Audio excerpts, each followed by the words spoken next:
avouons-le, ce texte nous fait un petit peu peur, ou en tout cas nous semble injuste. Peur parce que lorsque nous entendons parler de dehors, là où il y a des pleurs et des grincements de dents, surtout lorsque nous sommes à l'intérieur d'une belle église bien chauffée, eh bien, nous avons peur d'imaginer à quoi ça correspond, l'éternité, ne pas être avec le bon Dieu. Et puis, il nous semble injuste parce que lorsque nous entendons parler de ce dernier talent, vous savez, celui qu'en avait reçu un seul, et qu'on lui enlève, et qu'on le donne à celui qu'en avait 10, ça nous semble injuste. Pourtant, si nous essayons de comprendre le texte, nous n'aurions pas agi différemment. Déjà, un talent, qu'est-ce que c'est? Si vous regardez la télé, vous savez que c'est peut-être une qualité ou un incroyable talent que l'on peut... Bon. Mais un talent, à la base, c'est d'abord un poids. Vous savez, comme on dit 1 kilo ou 1 livre, un talent, c'est à peu près 30 kilos. Le maître, donc, confie à certains de ses serviteurs 5 fois 30 kilos, 2 fois, même le dernier reçoit quand même 30 kilos d'argent. Et sa responsabilité, c'est de lui faire porter du fruit. Un petit peu comme vous-même, vous placez peut-être de l'argent à la banque, et lorsque vous choisissez votre banque, eh bien, vous choisissez celle qui va vous rapporter le plus. Et c'est votre responsabilité de père de famille, même si c'est plus écrit comme ça dans la loi. Imaginez donc que ce maître fait preuve déjà d'un peu de générosité, puisqu'il donne à chacun de ses serviteurs selon ses capacités, mais il leur donne leur chance à tous. C'est déjà gentil. La plupart d'entre nous ici, nous ne le ferions pas. Est-ce qu'on irait confier de l'argent à une banque alors qu'on n'est même pas sûr de ses bénéfices? Et puis, à la fin, le maître, au bout d'un temps particulièrement long, va regarder ce qu'il a gagné et ce qu'ils ont fait. Il ne reproche pas aux serviteurs de ne rien avoir gagné, il lui reproche de ne l'avoir même pas essayé. Il aurait essayé et perdu. Le maître lui aurait quand même confié de grandes responsabilités. Et puis cet argent, il ne leur appartient pas. Donc finalement, vous aussi, nous aurions fait la même chose. Sauf que là, je vous pose la question, est-ce que Jésus est venu nous donner des cours d'économie? Est-ce qu'il est devenu capitaliste?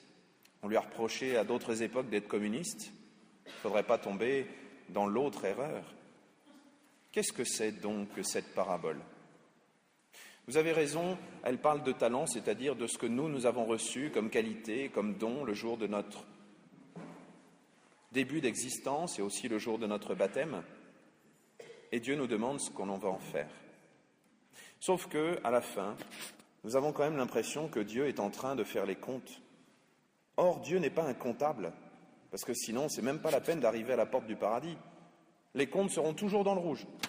Entre ce que le bon Dieu nous a donné et ce qu'on a réussi à faire, je suis désolé, on n'y arrive pas. Mais Dieu n'est pas un comptable. Permettez-moi, mais c'est aussi le sens de la deuxième lecture, comme les douleurs sur la femme enceinte, ils ne pourront pas y échapper, mais vous êtes des fils de la lumière. Permettez-moi de vous parler d'un événement qui m'est arrivé. Cette nuit, j'ai appris la naissance d'une petite fille, et je vais être son parrain. Eh bien, souvent, lorsqu'il y a une naissance, on annonce le poids, la taille, et puis même avant la naissance, on fait des tas d'examens pour savoir si le cœur grandit bien, si l'enfant grandit bien, etc. Et si jamais il n'a pas fait ces 40 semaines de gestation, eh bien, on est un peu inquiet. Pourtant, est-ce qu'une maman est une comptable qui va venir demander des comptes à son enfant? Non. Elle demande à son enfant, elle espère pour son enfant, qu'il va rentrer dans la vie avec tout ce qu'il faut. Eh bien, Dieu nous demande à peu près la même chose. Parce que cette vie que nous vivons, ce n'est pas la fin. On n'est pas des morts en sursis, on n'est pas en train d'attendre le trou, le cimetière. C'est pas ça notre vie. Notre vie ici n'est que le début de la vie éternelle. Et comme chrétiens, nous devons nous conduire non pas comme si on était des morts en sursis, mais comme si on était des vivants en sursis. Parce que c'est profondément vrai. Nous sommes des vivants, on est déjà vivants, et on attend de vivre totalement, comme un enfant dans le ventre de sa mère. Alors, en rouvrant cette Église d'une certaine manière, demandons à Dieu de rouvrir notre cœur et d'oser espérer, d'oser construire notre vie, pas comme un compte à rebours vers la mort, mais comme un compte à rebours vers la vie éternelle. Alors tout ce que nous ferons, tout ce qu'on réussira, et même tout ce qu'on ne réussira pas, ça sera de toute façon un bon entraînement pour ce paradis où Dieu nous demandera d'abord d'être capable d'aimer.